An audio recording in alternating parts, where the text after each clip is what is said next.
This episode is brought to you by Bumble, who says Valentine's Day is just for couples. Just because you're not in a relationship doesn't mean you can't get out there and live your best love life. That's where Bumble comes in.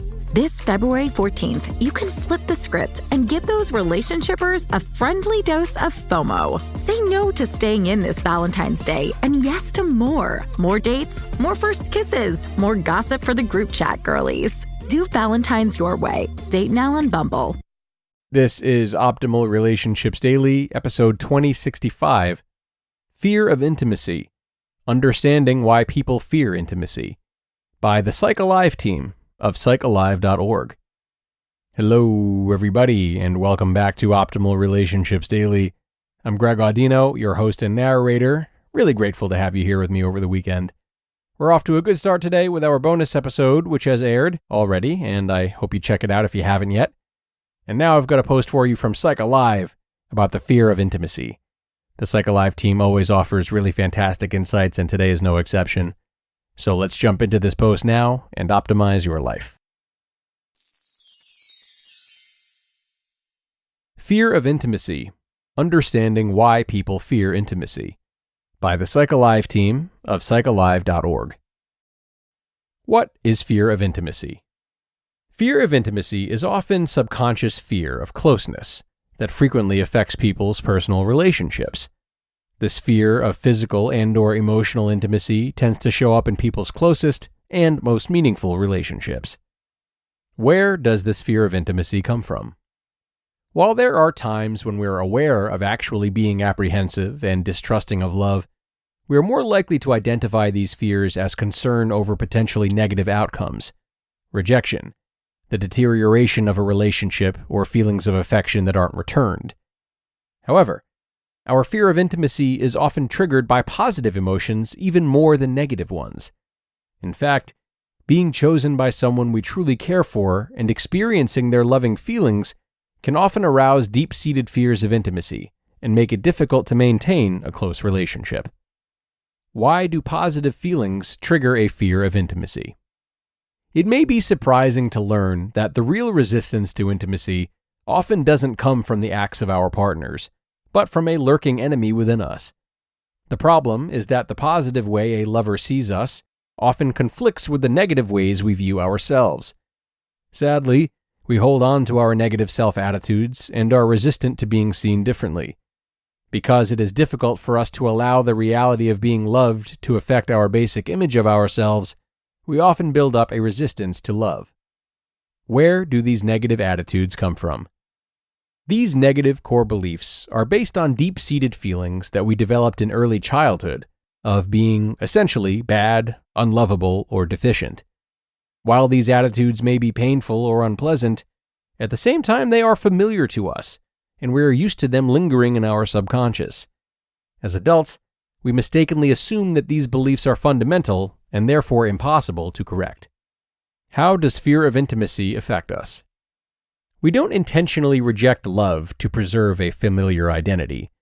Instead, during times of closeness and intimacy, we react with behaviors that create tension in the relationship and push our loved one away.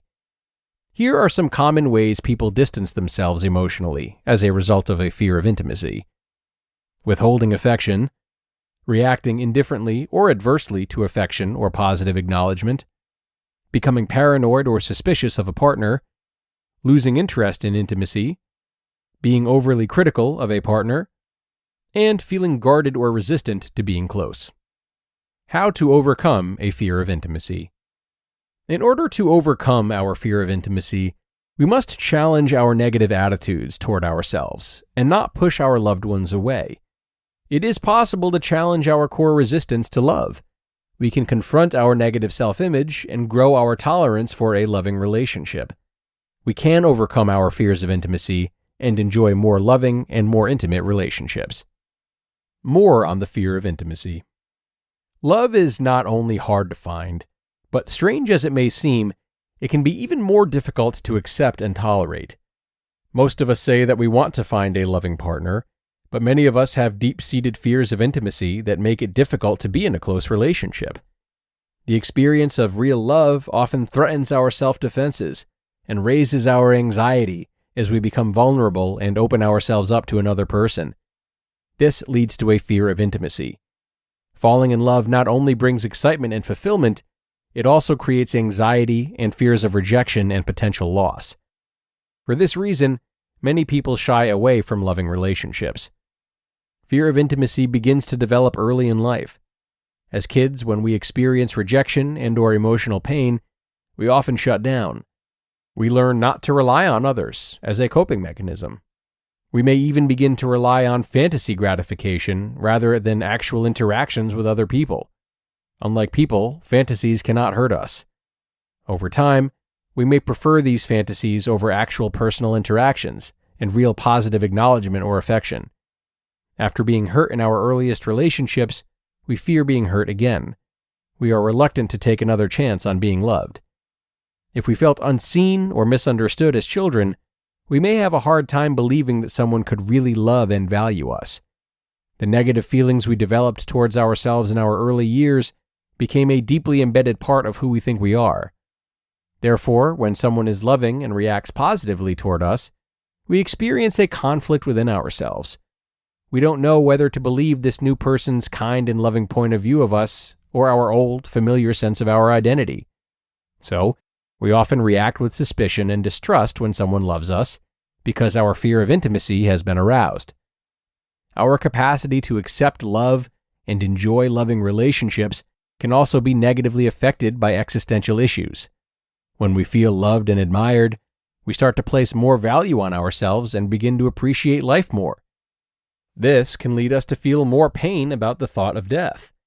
We fear both the loss of our loved one and of ourselves, and in the process, many of us unconsciously pull back from our relationships. Fear of death tends to increase the fear of intimacy. Even though the fear of intimacy is a largely unconscious process, we can still observe how it affects our behavior. When we push our partner away emotionally or retreat from their affection, we are acting on this fear of intimacy. Holding back the positive qualities that our partner finds most desirable is another way we act on this fear. We often try to make ourselves less lovable, so we don't have to be as afraid of being loved. These distancing behaviors may reduce our anxiety about being too close to someone, but they come at a great cost. Acting on our fears preserves our negative self-image and keeps us from experiencing the great pleasure and joy that love can bring. However, we can overcome fear of intimacy. We can develop ourselves to stop being afraid of love and let someone in. We can recognize the behaviors that are driven by our fear of intimacy and challenge these defensive reactions that preclude love. We can remain vulnerable in our love relationship by resisting retreating into a fantasy of love or engaging in distancing and withholding behaviors.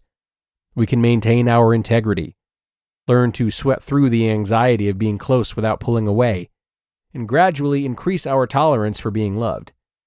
By taking the actions necessary to challenge our fear of intimacy, we can expand our capacity for both giving and accepting love. You just listened to the post titled, Fear of Intimacy: Understanding Why People Fear Intimacy, by the Psych Alive Team of psychalive.org. And be sure to stick around for my commentary in just a sec. This episode is brought to you by Bumble, who says Valentine's Day is just for couples. Just because you're not in a relationship doesn't mean you can't get out there and live your best love life. That's where Bumble comes in. This February 14th, you can flip the script and give those relationshippers a friendly dose of FOMO. Say no to staying in this Valentine's Day and yes to more. More dates, more first kisses, more gossip for the group chat girlies. Do Valentine's your way. Date now on Bumble. Now, there's a lot of talk about New Year's resolutions right now, and most of them revolve around either a healthier lifestyle or freeing up some time for ourselves. Why not both? Get started on your resolutions with Factor, so you're ready for the new year. Factor's ready-to-eat meal delivery takes the stress out of meal planning and sets you up for success in the new year. Skip the grocery stores, prep work, and cooking fatigue.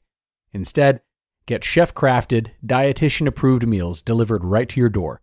With over 35 meals to choose from per week, including options like keto, calorie smart, vegan and veggie, and more, plus over 55 weekly add-ons, You'll have a ton of nutritious and flavorful options to kickstart your resolutions. And what I really like is that when things get hectic, Factor is flexible. Change your order up every week with plans from 4 to 18 meals per week, or pause or reschedule your deliveries anytime. So head to factormeals.com/optimal50, that's optimal50, and use code optimal50 to get 50% off. That's code optimal50 at factormeals.com/optimal50 to get 50% off. And thank you so much to the Psych Alive team for teaming up to create this great post, and then, of course, for sharing it with us. So Psych Alive is a super informative site, and I always find myself walking away from their articles with a lot of interesting facts and ideas to ponder. This fear of intimacy is a really layered subject that lends itself to a lot of learning, needless to say, and I think they covered that beautifully today. One thing I would add to the list, though, is that the fear of intimacy can also be rooted in a sort of relationship performance anxiety. Maybe we are quite used to being loved, and it's a familiar feeling for us, but the pressure of loving another and giving to another as much as we feel we should can prevent us from being fully comfortable with intimacy. Maybe we feel we can't truly stack up or be the person they want us to be, the person we feel they deserve to have. This could come from having let others down in the past, having something of a martyr complex, or constantly having expectations put on us from loved ones that can be hard to measure up to. So yes, fear of intimacy is very real and can stem from many places. But I do hope this post today helped you to better identify not only what this looks like, but also how to manage your own fear of intimacy should you have it, or of course, support a loved one who you know struggles with this. It's time to get going for now, though, friends. So thank you very much for tuning in and doing right by your relationships today. Have a great rest of your weekend, and be sure to come on back to start a new week with us tomorrow. That's where your optimal life awaits.